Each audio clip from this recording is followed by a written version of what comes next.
Terima kasih pemirsa, Anda kembali menyaksikan Kominfo Newsroom. Pemirsa, pemerintah melalui Kementerian Komunikasi dan Informatika Republik Indonesia terus berupaya melakukan pendongan pemerataan akses infrastruktur digital di Papua. Badan Aksesibilitas Telekomunikasi dan Informasi Kementerian Kominfo menargetkan pembangunan BTS di setiap desa yang ada di Papua.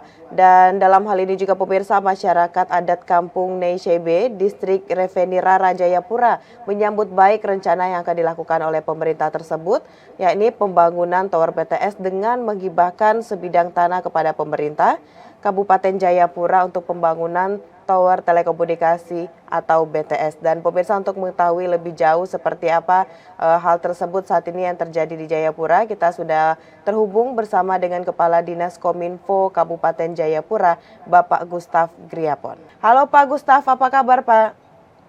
Halo, selamat pagi. Salam sehat buat kita semua. Selamat Baik. beraktivitas. Salam sehat Pak Gustaf. Baik Pak Gustaf, kita berbicara mengenai masyarakat yang menghibahkan tanahnya untuk pembangunan infrastruktur telekomunikasi dan informasi di Papua. Ini bisa diceritakan Pak, awal mula masyarakat di daerah tersebut menghibahkan untuk pembangunan tower sistem komunikasi ini seperti apa Pak Gustaf? Iya, baik. Terima kasih Mbak siapa ya Mona Pak Gustaf. Mbak Mona dan seluruh pemirsa GPR TV dari Sabang sampai Merauke. Bagaimana kami melakukan eh, pendampingan atau untuk masyarakat dapat menghibahkan tanahnya. Untuk salah satu syarat untuk bagaimana kita bangun tower BTS di kampung-kampung, itu yang pertama mereka mengajukan lewat musrembang kampung, kemudian didorong lagi di musrembang tingkat kecamatan, kalau kita di Papua bilang tingkat distrik, kemudian naik ke tingkat kabupaten, kita ajukan lagi dari kabupaten langsung masuk ke pusat, ke Kementerian Kominfo. Nah, di sini yang kami lakukan adalah yang pertama, kami juga ikut mensosialisasikan bahwa apabila tanah untuk bangun tower tidak dihibahkan kepada pemerintah, maka kami tidak bisa membangunnya. Kami akan relokasi tempat ke tempat lain yang sudah siap lahannya tanpa ganti rugi. Itu yang pertama. Yang kedua, ketika masyarakat itu rasa penting bahwa mereka langsung menghibahkan tanahnya. Pengalaman kami yang ada di Kabupaten Jayapura, dari 142 site yang kita ajukan ke BPS, ke Bakti Kominfo tanggal 2 Desember 2020, realisasi yang kami terima 100 sekian itu juga. Tetapi kami survei itu ada 130. Dan 130 lebih itu sudah dihibahkan kepada Pemda dan dokumen-dokumennya sudah ada ke kita untuk dibangun tower BTS Bakti Kominfo. Nah, di sini yang kami lakukan adalah ketika masyarakat menyerahkan tanah hibah kepada pemerintah daerah untuk dibangun BTS Bakti Kominfo, dan juga program non 3T dari kita Kabupaten Jayapura ini, yang pertama dia tidak masuk dalam program 3T. Kita ada di non 3T. Di Papua ada 2 kabupaten dan 1 kota. Kabupaten Jayapura, Kabupaten Mimika, dan Kota Jayapura. Nah, di sini kami baru tahun ini non 3T-nya, baru kita tahun ini dapat N3T ini. Nah, dari Bakti sendiri ada 130 itu, kami tahap pertama ada sekitar 20 site yang akan dibangun di atas tanggal 20 Agustus ini. Nah, namun bagaimana strategi kami melakukan adalah kami ketika masyarakat setiap saat itu pasti datangi untuk kapan tower kita dibangun setelah survei. Nah, setelah kita dapat hibah tanahnya, maka yang kita lakukan adalah yang tahap pertama, kita lakukan sosialisasi lagi kepada masyarakat di sekitar situ, kampung. Yang kedua, bahwa masyarakat yang punya tanah, dia tidak kehilangan tanahnya. Tetapi dia tetap memiliki tanahnya dengan cara kita mempekerjakan dia untuk menjaga tower bakti itu. Itu yang ketiga, ketika proyek masuk di kampung itu, maka masyarakat lokal di situ juga terlibat untuk dampak ekonomi, untuk kehidupan dia. Jadi ketika yang pembangunan selaku teknis itu dia tidak dilibatkan. Tetapi mulai dari muat material, pembersihan lahan, itu semua masyarakat terlibat dan itu disepakati oleh pihak ketiga atau perusahaan yang akan bangun, mereka juga setuju sehingga masyarakat di situ ada dampak ekonomi yang dapat. Nah, yang keempat bahwa kalau di situ ada masyarakat punya eh, material, punya logistik seperti pasir, batu, kayu, itu mereka tidak harus bawa dari kota, mereka bisa belanjakan di kampung itu. Ya. Sehingga dan bukan hanya NKIB saja yang menyerahkan, semua kampung yang menjadi lokus survei kita itu mereka semua sudah hibahkan tanahnya untuk kita bangun. Tapi tahapan-tahapan yang seperti tadi saya jelaskan ini. Begitu, Mbak. Baik, berarti dengan adanya pembangunan BTS di daerah tersebut, masyarakat juga terbantu dari segi ekonomi. Pak Gustaf, maaf, bisa diperjelas Pak, kira-kira itu ada berapa total luas bidang tanah yang dihibahkan dan berapa kampung di sana yang mendukung untuk pembangunan BTS ini, Pak Gustaf? Kita dari total total tanah yang disurvei itu kalau belum ada listrik dia 20 kali 20. Tapi kalau yang sudah ada listrik dia hanya 10 kali 15. Gitu. Jadi 20 kali 20 atau 10 kali 15 karena ada untuk pembangunan solar cell di situ. Nah, kemudian kampung-kampung yang sudah menghibahkan tanahnya untuk dibangun sesuai tadi dengan total survei tadi kita kan 130, berarti total 130. NKIB itu salah satu kampung yang menghibahkan 2 lokasi, Mbak. Karena di NKIB itu dia ada, kita di Kabupaten Jayapura ada untuk program non 3T kita itu ada sekitar untuk Indosat itu dia 9 site di distrik Rafineri. Jadi NKIB salah satunya termasuk. Kemudian nanti di Bakti Kominfo punya juga masuk lagi di kampung itu. Nah, kemudian yang ada relokasi tadi, misalnya untuk Telkomsel non 3T ada 21 site. Jadi kalau ada site Telkomsel di situ berarti ada relokasi yang kita pindahkan untuk masyarakat tidak hibahkan, tapi dihibahkan ke Telkomsel. Tapi dengan mekanismenya sama seperti itu. Jadi yang datang ke kita fasilitasinya seperti itu. Baik, berarti ada dua daerah di Necibe ini yang dihibahkan begitu Pak ya, dua tanah untuk pembangunan BTS. Lalu Pak Gustaf, untuk kerjasama kira-kira seperti apa kerjasama yang dibangun oleh pemerintah daerah Kabupaten Jayapura dengan masyarakat yang ada di kampung Necibe ini Pak dalam pembangunan BTS tersebut? Ini NKIB ini salah satu ya Mbak ya. Ya. Ini hampir semua kampung kita lakukan sama modelnya seperti NKIB.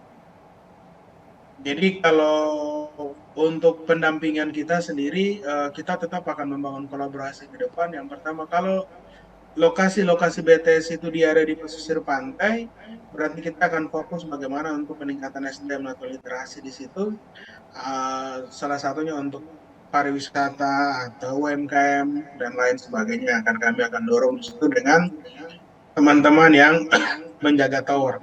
Yang menjaga tower ini ke depan kita sudah bekerja sama dengan teman-teman dari IBS, Infrastruktur Bisnis Sejahtera, dan Waradana selaku mitra IBS yang memenangkan tender untuk Papua. Untuk yang punya tower, yang menghibahkan tanah, anaknya dipekerjakan jaga tower di situ. Nah, kita akan buat pelatihan solar cell, internet dan layanan VSAT. Dan ini sudah kita lakukan tahap pertama. Kita di Kabupaten Jayapura ada punya komunitas namanya Pemantik. Pemantik itu kalau di Jawa disebut dengan Mbak sama Mbak. Kalau di sini Pace sama Mace. Pace Mace admin teknologi informasi dan komunikasi. Dia tersebar di kampung-kampung sehingga mereka ini kita masukkan ke dalam Pemantik, kita dorong.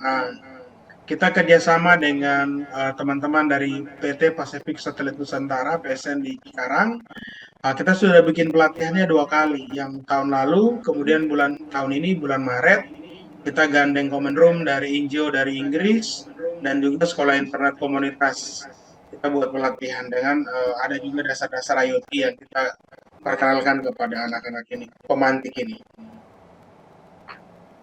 Baik. Kalau kita melihat dari keterangan yang diberikan oleh Pak Gustaf bahwa masyarakat di daerah Jayapura dan juga dari kampung NCB ini benar-benar ingin pembangunan infrastruktur tersebut dapat dilaksanakan dengan berbagai hal yang telah mereka lakukan untuk mendukung hal tersebut. Baik Pak Gustaf, kira-kira untuk saat ini sudah ada beberapa tower yang ada di Kabupaten Jayapura. Dengan adanya tanah yang dihibahkan tersebut akan ada berapa penambahan nanti Pak?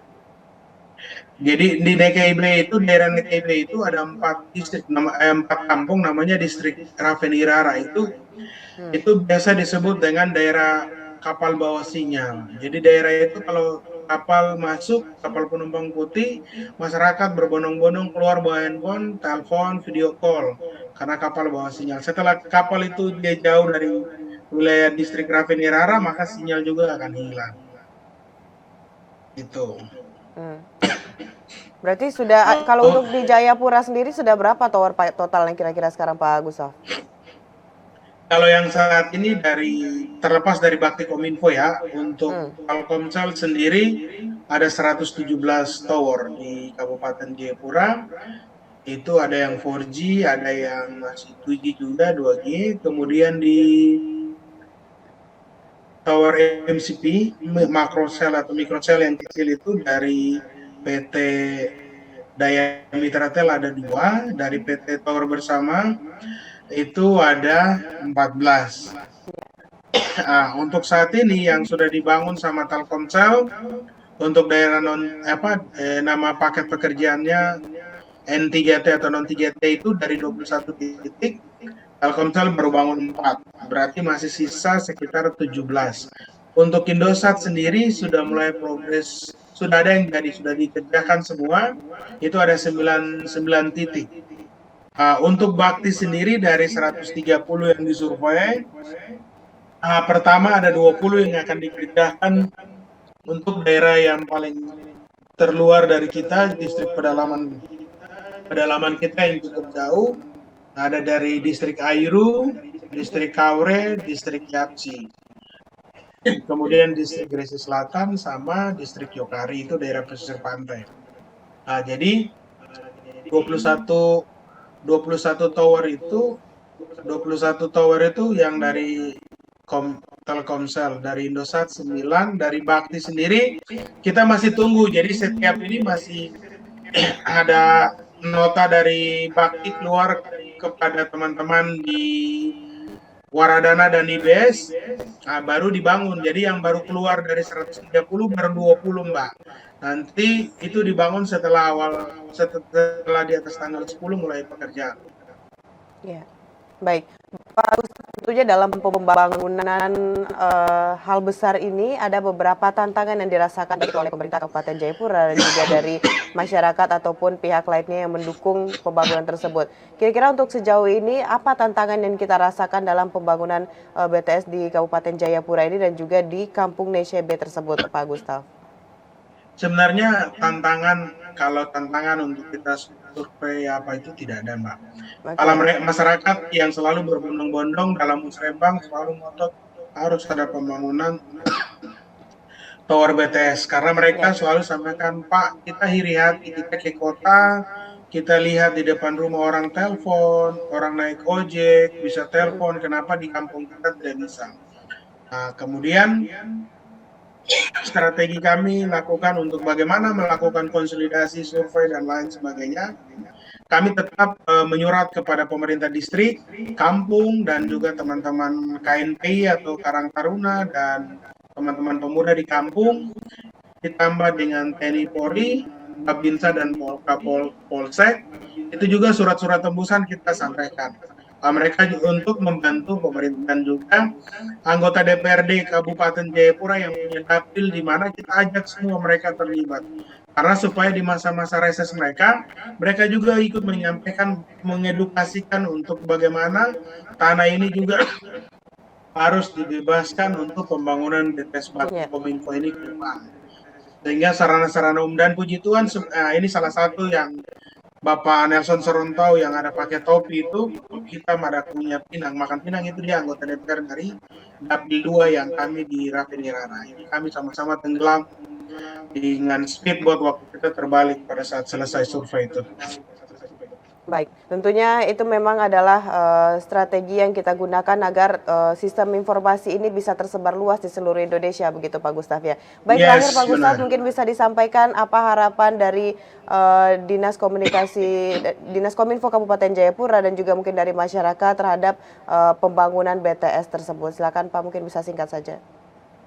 Ya, yang pertama, masyarakat di daerah-daerah terpencil sangat membutuhkan layanan telekomunikasi untuk membuka akses daerah terusir, khususnya daerah untuk telekomunikasi yang cukup terusir, sehingga ini mendapat dukungan, sehingga apa yang tidak bisa menjadi bisa di daerah. Jadi suasana kota kami juga di kampung bisa merasakan gitu. Yang kedua bahwa setiap program-program pemerintah pusat yang akan turun ke daerah harus melibatkan pemerintah daerah. Kemudian pemerintah daerah akan membantu memfasilitasi sampai di basis paling terkecil. Yang ketiga bahwa sehebat apapun apa yang kita kerjakan harus kita publikasikan kepada masyarakat luas tentang keberhasilan-keberhasilan apa yang kami lakukan di daerah. Terima kasih. Baik, terima kasih Pak Gustaf Griapon selaku Kepala Dinas Kominfo Kabupaten Jayapura telah memberikan informasi kepada pemirsa GPR TV bagaimana saat ini pemerataan infrastruktur yang ada di Kabupaten Jayapura dan juga masyarakat adat Indonesia B yang bahkan tanah untuk pembangunan BTS di Jayapura. Terima kasih Pak Gustaf, selamat melanjutkan aktivitas dan sehat-sehat selalu. Foto bersama dulu. Baik pemirsa, itulah dialog kita bersama dengan Kepala Dinas Kominfo Kabupaten Jayapura Bapak Gustaf Griapon. Dan setelah jeda pariwara kami akan kembali dengan berbagai informasi lainnya. Tetaplah bersama Kominfo Newsroom.